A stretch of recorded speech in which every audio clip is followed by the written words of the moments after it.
industriels. Alors, je vais switcher vers notre ami Mohamed Lacham, président de l'AMICA, et c'est aussi ton éclairage par rapport à cette question centrale sur la compétitivité, les optimisations qu'on peut faire ou quelles sont les solutions qui ont été mises en place par votre organisme.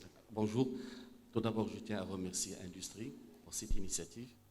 Et je souhaite partager, c'est un grand plaisir de partager avec vous notre expérience de l'industrie automobile au Maroc dans le domaine de la performance énergétique.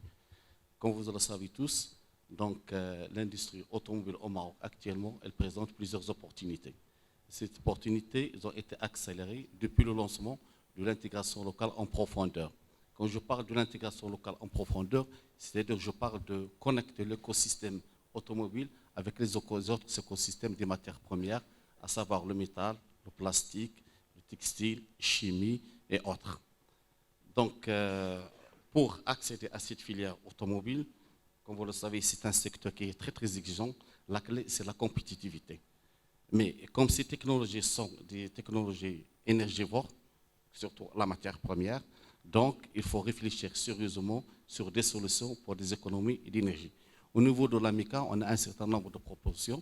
Par exemple, le drawback, on n'a pas parlé, il faut bien quand même l'élargir, clarifier sa procédure et le simplifier, et aussi augmenter le temps. Deuxième point, c'est l'accès aux énergies renouvelables et gaz naturel avec une solution financière très attractive. Troisième accent, c'est la gouvernance des zones industrielles. Et j'ajoute le dernier point qui est le thème actuellement, c'est l'efficacité et l'efficience, que je peux parler même la performance énergétique. Les deux premiers points ont été évoqués lors des dernières réunions que nous avons eues avec nos amis sidérurgistes et les fonderies, soit de l'aluminium, le cuivre et le laiton, et les industriels locaux de rechange. Et je les félicite puisqu'ils ont exprimé toute une volonté pour intégrer un secteur très exigeant. Le deuxième point, je vais illustrer un cas pratique. C'est notre société Africable. On opère dans 3 domaines d'activité, la fonderie, la fabrication des batteries et le trifilage. Pour vous montrer que ce sont des technologies, on opère dans des technologies très, très énergivores. Et malgré tout ça, je vais vous montrer comment on a pu être un fournisseur de rang 1, c'est-à-dire on fournit à Renault. Pour fournir à Renault, on a passé 3 ans sur l'amélioration de la compétitivité.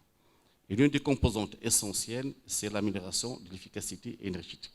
Donc, on a opéré une transformation en profondeur de l'ensemble de nos processus. On était chanceux parce qu'on a bénéficié, dans le cadre de mes tests, qui a été lancé depuis 2016. C'est un programme SwitchMed qui a été financé par l'Union européenne. Et c'est une démarche qui était très, très intelligente. Donc, c'est une démarche, d'abord, elle repose sur 2 normes qui sont importantes. La norme 50001, comme il a été cité, mais j'ajoute aussi une autre norme qui n'est pas assez connue, qui est 14051, qui insiste beaucoup sur la comptabilité des matières premières, où surtout il faut s'intéresser à ce que est non productif. Donc le principe, il est clair. D'abord, il intègre l'ensemble des énergies. Il y a l'eau, il ne faut pas l'oublier, les gaz, ces différentes sources, soit propane, soit butane, soit fuel ou autres. Il y a aussi l'électricité. L'autre avantage, c'est qu'il intègre l'ensemble des processus, depuis la conception, le développement, en passant par l'industrialisation, le logistique, jusqu'à la livraison, jusqu'au client. Le troisième point important de cette démarche, c'est qu'il agit sur l'ensemble des ressources. Quand je dis l'ensemble des ressources, par exemple, les ressources des matières premières. Il faut bien choisir les matières premières qui ne consomment pas plus d'énergie. Quand je parle aussi des ressources matérielles, le process, il faut que le process soit bien optimisé. Il ne faut pas avoir plus de température, pression, vitesse, etc. Il faut bien réfléchir à optimiser ces paramètres et qui vont impacter très très important sur l'économie d'énergie.